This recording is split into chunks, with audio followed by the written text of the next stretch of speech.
Welcome to today's video. Today we're going to look at 5 of the most haunted places in the USA. Starting at number 5, we have Salem, Massachusetts. Salem, Massachusetts, also known as the witch capital of the world, and home to the famous Salem witch trials. The infamous Salem witch trials began during the spring of 1692 after a group of young girls in Salem village claimed to be possessed by the devil and accused several local women of witchcraft. As a wave of hysteria spread throughout colonial Massachusetts, a special court was convened in Salem to hear the cases.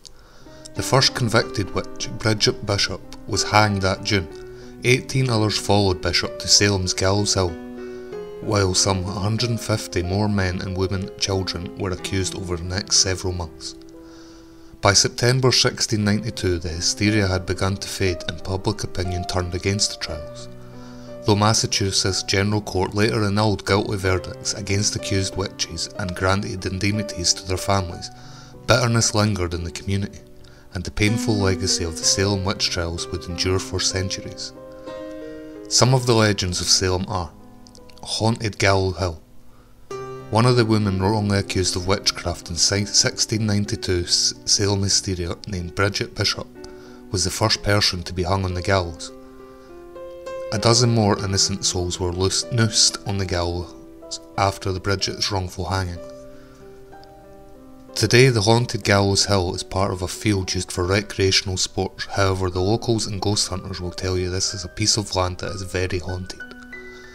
Could it be the ghost of Bridget Bishop, or the ghosts of all innocent lives that were taken for no logical reason? We may never know who exactly haunts this wretched place, but we know for sure that something haunts it. Gallows Hill is an infamous part of haunted Salem and will remain so. Dozens of ghost pictures and ghost videos have been shot on Gallows Hill throughout the years, and probably dozens more will be shot in the future. The Witch House in Salem. The Witch House is the last standing building directly linked to the Salem witch trials and is therefore called the Witch House. Although no accused witches were living in it, the judge who would try some of the witches lived there. His name was Jonathan Corwin, and it is rumoured that he might have held secret trials or witch torments inside his house. People that have visited the witch house have reported feeling a negative presence there. If it's not the house itself, it's the witchcraft objects on display in the house that could very well be haunted by the spirits of the past. There are witch bottles, poppets and documents from colonial times, all detailing superstitions of the past on display at the witch house. The Joshua Ward House. Joshua Ward House has been the site of numerous paranormal phenomena, including the famous picture of a witch's ghost. The story goes that a woman was snapping a Polaroid picture within the Joshua Ward House, and when it was processed, the bone-chilling image of a woman with black hair and black dress showed up in one of the hallways. Items are turned over randomly, as well as cold spots that make the hair stand on the back of your neck. Some even claim that the house is cursed, as it was built on the foundation of the sheriff who condemned Giles Corey to death in 1692. With a long dark history, it's no wonder the whole town has experienced ghosts at one place or another. In addition to these creepy hair-raising Salem locations, there are dozens more. More and more ghostly occurrences are happening every day in Salem. No doubt on Halloween, the ghosts of innocent souls from 1692 were wander the town of Salem looking for the reason to right their wrongful deaths. Number 4. Alcatraz. Nicknamed the Rock, Alcatraz prison was built between 1910 and 1912 on Alcatraz Island off the coast of San Francisco. Alcatraz was a maximum security prison. Some of the most notable prisoners there were Al Capone, Bumpy Johnson and Robert Franklin Shroud, the Birdman of Alcatraz. Alcatraz is supposedly one of the most haunted places in America. According to writers such as E. Floyd, almost every guard and official who served there until it was shut down by Attorney General Robert Kennedy in the early 1960s experienced something out of the ordinary, and it is said that park rangers occasionally still reveal shocking supernatural secrets. During its time as a penitentiary, both inmates and guards reported a wide range of ghostly activity in the prison. Prisoners, many of whom were declared insane after serving time at Alcatraz, reported peculiar whispering sounds in the middle of the night, floating blue lights and figures, moaning and the clanking of chains in cells which were known to be unoccupied. One inmate in D block was reported to have seen glowing red eyes in the dark and screamed for hours. He was found dead the following morning with a purple face, bulging eyes and unidentified strangle marks around his throat. Since its closure, reports of unexplained clanging sounds, screams and crying have often been reported in prison blocks. Unexplained footsteps and moaning have been reported in both A and B blocks, and C block is reputedly haunted by the spirit of former inmate Abby Malowitz, nicknamed the Butcher, who was murdered in the laundry room. On September the 5th, 1984, a ranger spent the night alone on the island and was awakened by the heavy door swinging in C block, but found no cause for it. D block is considered by paranormal investigators to have the most activity in the prison. 4 of the 42 cells in this block are thought to be haunted, and unexplained voices have been reported in cells 11, 12 and 13. Cell 14D, also called the Hole, was the worst cell for punishment in Alcatraz and is considered to be the most haunted cell in the prison. Many people report that cell 14D is permanently icy cold, even during the summer, and is often 20 to 30 degrees Fahrenheit colder than anywhere else. Moving on to number 3 in our list, Myrtle's Plantation, Louisiana. Built in 1796 by General David Bradford, he was a successful lawyer and Deputy Attorney General for Washington County, Pennsylvania in the late 18th century. He was infamous for his association with the Whiskey Rebellion and his escape to Spanish-owned territory of West Florida, which is modern-day Louisiana, with soldiers at his tail. He was later pardoned by President John Adams for his actions. The Plantation House is rumoured to be on top of an ancient Tunica Indian burial ground. It is currently a bed and breakfast and offers historical and mystery tours.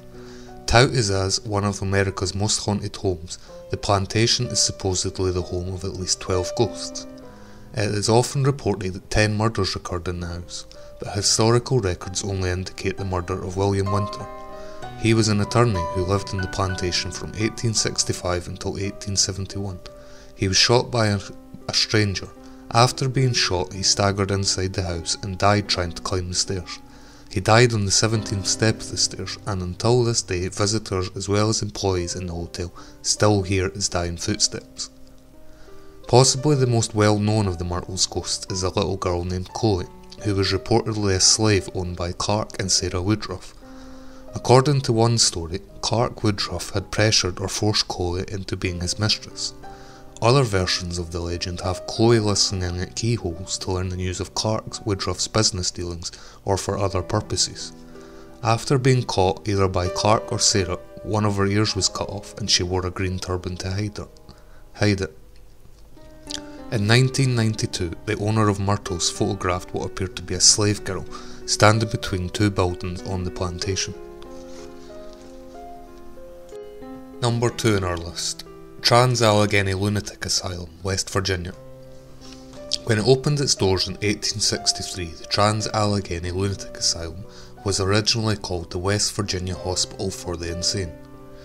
It was built to state-of-the-art specifications, able to house 250 patients, each with their own room with a separate wing for black people completed a few years later. Skilled stonemasons had been brought in from Germany and Ireland to contribute to the architecture, which featured wide-open windows, giving patients access to natural light and fresh air. The grounds were magnificent and sustainable, including a working farm, dairy, waterworks, gas well and a cemetery. It was as architect Richard Snowden Andrews had intended it to be, a self-sufficient, state-of-the-art facility designed to make patients feel at home, well cared for and restored. Then in 1881 disaster struck. Due to an increase in mental health diagnosis and the stigma surrounding the disease, the TransAllegheny Lunatic Asylum found its tranquil facilities overrun, housing almost 500 more patients than they had ever imagined. Unable to keep up with the unforeseen number of patients, which continued to grow every day, the conditions began to decline rapidly. Patients began being crammed together, sometimes 4 or 5 of them in a room intended for one. The farm and the dairy on the compound, originally intended to meet the needs of 300, were unable to meet the demand that came with the overcrowding. Patients began to starve, which only contributed to their decline in mental health. By 1938, the TransAllegheny Lunatic Asylum was 6 times over capacity. The patients inside were running wild, unable to be controlled by the staff inside. A report issued by a group of medical organisations described the population as being comprised of epileptics, alcoholics, drug addicts, and non-educable mental defectives. At its peak in the 1950s, the hospital was holding 2,600 patients, more than 10 times its original intention. To expose the terrible conditions within, the Charleston Gazette attempted to send in a crew to investigate the inner workings of the asylum. What they found shocked them. Patients were sleeping on the floor in freezing rooms due to a lack of furniture and heat. The overcrowding had resulted in overworked staff and a decreased emphasis on sanitation. The once bright, clear windows were covered with grime, darkening and further chilling the rooms. The wallpaper was peeling from decay, and where it hadn't disintegrated on its own, the patients had torn it off in rages of panic. Worse even were the patients themselves. The patients, whom the staff deemed unable to be controlled, had been locked in cages in open spaces in an attempt to make more bedrooms available for less worrisome patients. By the time the asylum had closed, the graveyard had been expanded to an eerie 666 acres to make room for the rapidly dying patients. The report published by the Gazette spurred a movement to close down the hospital, but it wasn't until 1994, after more than 100 years of squalor, that the TransAllegheny Lunatic Asylum closed its doors forever. Now the once ornate building, intended for healing but destined for destruction, sits abandoned, as if the patients simply vanished into thin air. Rooms are still filled with medical equipment, and decrepit furniture and wheelchairs sit in the hallways. Since 2007, tours have been made available for those who wish to experience the horror firsthand. According to those who have taken them, the presence of hundreds of patients who perished in the shocking conditions can still be felt in the hallways. Spirits are said to lurk the dank halls. The asylum has had apparition sightings, unexplainable voices and sounds, and other paranormal activity reported in the past by guests and staff. And moving on to number 1 on our list, Eastern State Penitentiary, Philadelphia. Eastern State Penitentiary is the number 1 most haunted attraction in the USA. Opened in 1829 as a part of a controversial movement to change the behaviour of inmates through confinement and solitude with labour, Eastern State Penitentiary quickly became one of the most expensive and most occupied buildings in the United States. The building itself was an architectural wonder. It had running water and central heating before the White House, and attracted visitors from around the globe. One of the most notable inmates was Al Capone. Chicago's famous mob boss spent 8 months at Eastern State in 1929 and 1930. Arrested for carrying a concealed deadly weapon, this was Capone's first prison sentence. His time at Eastern State was spent in relative luxury. His cell on Park Avenue block had fine furniture, oriental rugs, and a cabinet radio, but others weren't so lucky. Eastern State Penitentiary took solitary confinement to new levels when it was built in 1829. Prisoners lived alone, exercised alone, and ate alone. When an inmate left his cell, a guard would cover his head with a hood so he couldn't see or be seen. The prison had to abandon its solitary system due to overcrowding from 1913 until it closed in 1970, although the forms of punishment did not get any less severe.